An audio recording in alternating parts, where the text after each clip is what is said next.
Hello friends, welcome back to the channel. Today we will going to start admission of a new partner. Class 12 partnership account का नया chapter admission of a partner. ठीक है, आज इस chapter का basic overview देखने वाले हैं कि इसमें हमें एक्चुअली में पढ़ना क्या क्या है और एडमिशन का सिंपल मतलब क्या होता है। ठीक है, तो आपने नाम सुना होगा एडमिशन। एडमिशन का मतलब कि नए लोग का क्या होना, इंटर होना, राइट। तो जैसे कि आपने सुना होगा स्कूल में एडमिशन होता है या और कहीं एडमिशन, कॉलेज में एडमिशन, ठीक है, बच्चे का एडमिशन होता है। तो यहाँ पे क्या हो रहा है कि फॉर्म में नए पार्टनर का एडमिशन हो रहा है। कहने का मतलब है कि ये अगर क्या है, ये पीस ऑफ पेपर, नो, ये है ओ भाई जो भी है ये फॉर्म है ये क्या है, फॉर्म है। और पहले ए और बी दो पार्टनर थे जो इस फॉर्म को क्या कर रहे थे, रन कर रहे थे। ठीक है, और बिजनेस कैरी कर रहे थे और प्रॉफिट अर्निंग वगैरह वगैरह। अब क्या हुआ कि कुछ रीज़न है, जैसे कि हो सकता है ए और बी इन बिजनेस को करके इनका बहुत ज़्यादा ग्रोथ हो रहा हो, तो इनको बिजनेस फैलाना हो। ठीक है, तो उसके लिए कैपिटल की रिक्वायरमेंट हो। तो कैपिटल की रिक्वायरमेंट हो तो वहाँ पास इनके पास उतना कैपिटल नहीं है कि ये लोग खुद से अपना बिजनेस को एक्सपेंड करें। तो इनको एक नए पर्सन की रिक्वायरमेंट है जो कि इन लोग पार्टनर की तरह अपने फॉर्म में रखेंगे। कहने का मतलब है कि अब कोई नया इंसान जैसे कि सी है, ठीक है, नया इंसान जैसे कि सी है, तो ए और बी के फॉर्म में ये भी इंटर होगा, राइट, कि हाँ अब मैं अपना कैपिटल लेके आऊँगा और इस फॉर्म को बढ़ाने में हेल्प करेंगे। ठीक है, और ये मान लो काफ़ी एक्सपीरियंस्ड पर्सन है, तो इस फॉर्म को और एक्सपेंड करने में जब एक्सपीरियंस पर्सन आ जाएगा तो काफ़ी हेल्प मिलेगी। और फॉर्म में अगर एक्सपीरियंस पर्सन की नीड है तो उस केस में भी पार्टनर का एडमिशन हो सकता है, right, to increase the goodwill and reputation of the business. क्योंकि अगर कोई रेपुटेड पर्सन है, सपोज करो ये सी जो है वो बहुत ही ब्रांडेड, रेपुटेड और बहुत ही नाम फेमस है इस इंसान का, ठीक है, तो इस केस में बिजनेस में ये आ सकता है। ठीक है, पार्टनर ला सकते हैं to maximize their goodwill reputation of the business and for the growth and development, right. इन सब कारणों से क्या हो सकता है कि कोई नया पर्सन फॉर्म में एंटर हो सकता है एज अ पार्टनर। ठीक है, जब कैपिटल की रिक्वायरमेंट हो, बिजनेस को एक्सपेंड करना हो, कोई एक्सपीरियंस पर्सन की रिक्वायरमेंट हो, गुडविल की रेपुटेशन, फर्म की रेपुटेशन बढ़ाना हो, गुडविल बढ़ाना हो by bringing some specialised person into the firm, तो इन सब कारणों से एडमिशन हो सकता है, राइट। तो बेसिकली एडमिशन किसी भी पार्टनर को एडमिट करने के लिए, मतलब कि एंटर होने के लिए जो पुराने पार्टनर हैं, ठीक है, उनका एग्री होना बहुत ज़्यादा जरूरी है।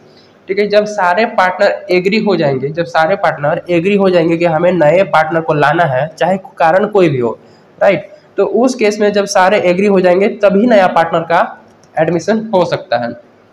ये बात क्लियर हो गई, ठीक है, कि new partner can be admitted only with the consent of all existing partner. ठीक है, अब देखो एडमिशन होने से पहले इनका प्रॉफिट शेयरिंग रेशियो मान लेट सपोज कि इक्वल था। ठीक है, पहले इक्वली शेयर सब कुछ करते थे। अब नया आएगा तो ये भी अपना प्रॉफिट में हिस्सा लेगा। नया जब पार्टनर आएगा तो इसमें काम करेगा, अपना मेहनत करेगा, अपना टाइम देगा, तो अपने टाइम देने के बदले या अपना जो इन्वॉल्वमेंट है उसके बदले तो ये भी कुछ लेगा ना फर्म से, प्रॉफिट तो शेयर करेगा ना। तो इनका प्रॉफिट शेयरिंग रेशियो होगा चेंज, और पुराने एग्रीमेंट क्या होंगे, खत्म होंगे। ए और बी का लेट सपोज ये क्या है, एग्रीमेंट था, पुराना एग्रीमेंट, तो वो अब क्या हो जाएगा, खत्म हो जाएगा। जब ये एडमिट हो जाएगा तो ए और बी और सी तीन पार्टनर हो जाएंगे और इनका प्रॉफिट शेयरिंग रेशियो चेंज होगा। पीएसआर में क्या होगा, चेंजेस होगा, और चेंज होगा उसी के अकॉर्डिंग नया एग्रीमेंट बनाया जाएगा, राइट। यहाँ पर फिर न्यू एग्रीमेंट तैयार किया जाएगा, एग्री करते हो, नया एग्रीमेंट तैयार किया जाएगा और उसी के हिसाब से फिर ये फॉर्म रन करेगी।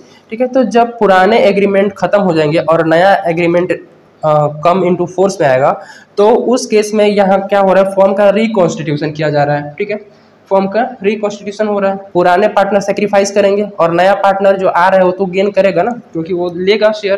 पुराने पार्टनर क्या करेंगे, अपने प्रॉफिट्स को सेक्रीफाइस करेंगे in the favour of new partner, और जो नया पार्टनर है वो फ्यूचर प्रॉफिट में अपना हिस्सा लेगा। ठीक है, अपना प्रॉफिट फ्यूचर में वो अर्निंग करेगा इस फर्म से। ठीक है, तो बेसिकली जब एडमिशन होता है तो हमें क्या क्या ट्रीटमेंट करनी पड़ती है in the books of account, उसको देख लेते हैं कि मेनली हमें क्या क्या करनी है। तो जब एडमिशन होगा किसी नए पार्टनर का तो उस केस में सबसे पहले हमें क्या कैलकुलेट करना पड़ेगा, न्यू प्रॉफिट शेयरिंग रेशियो। पहले प्रॉफिट शेयरिंग रेशियो 2% का था, अब 3% हो जाएंगे, या 3% थे तो 4% हो जाएंगे, यानी कि पार्टनर में इंक्रीजमेंट होगा। तो पहले जितने पार्टनर थे उतने से ज़्यादा होगा तो प्रॉफिट शेयरिंग रेशियो भी चेंज होगा। तो सबसे पहले हमें कैलकुलेट करना पड़ेगा calculation of new profit sharing ratio, right. हमें सबसे पहले क्या करना है, एडमिशन के टाइम पे calculation of new profit sharing ratio जब कैलकुलेट कर लेंगे, उसके बाद accounting treatment of goodwill, accounting treatment of goodwill की जो गुडविल है उसका अकाउंटिंग ट्रीटमेंट क्या होगा एडमिशन के टाइम पे, राइट। नेक्स्ट देखने वाले हैं इस चैप्टर में कि accounting treatment of revaluation of asset and liabilities, accounting treatment of revaluation of asset and liability. जब एसेट एंड लायबिलिटी का रीवैल्यू किया जाएगा तो उस केस में उन सब का अकाउंटिंग ट्रीटमेंट क्या होगा, राइट। नेक्स्ट डिस्कस करने वाला है accounting treatment of reserves and accumulated profits, accounting treatment of reserves and accumulated profits. जो एक्यूमुलेटेड प्रॉफिट्स और रिजर्व है उनका क्या ट्रीटमेंट किया जाएगा। और next adjustment of capital on the basis of new PSR. हम लोग फाइनली इस चैप्टर में बात करने वाले हैं adjustment of capital on the basis of new profit sharing ratio, right, on the basis of new profit sharing ratio. तो basically इन topic को हमें किस में पढ़ना है, एडमिशन ऑफ पार्टनर में, ठीक है। तो ये रहा एडमिशन का बेसिक ओवरव्यू कि हमें एक्चुअल करना क्या क्या है और एडमिशन कैसे होता है। जब सारे पार्टनर एग्री हो जाएंगे तभी एडमिशन हो सकता है, ठीक है। और एडमिशन किसी भी कारण से हो सकता है और पुराना एग्रीमेंट खत्म हो जाएगा और नया एग्रीमेंट कम इनटू फोर्स आएगा और पुराने प्रॉफिट शेयरिंग रेशियो में भी चेंजेस हो जाएंगे। ओके, सो मिलते हैं in the next video with first topic calculation of new profit sharing ratio. Okay, till then keep learning, thank you. अरे हाँ, जाते जाते भूल जाते हो, सब्सक्राइब का बटन दबा के घंटा को ऑल पे प्रेस कर देना यार, ठीक है। सो मिलते हैं in the next video, till then keep learning, thank you.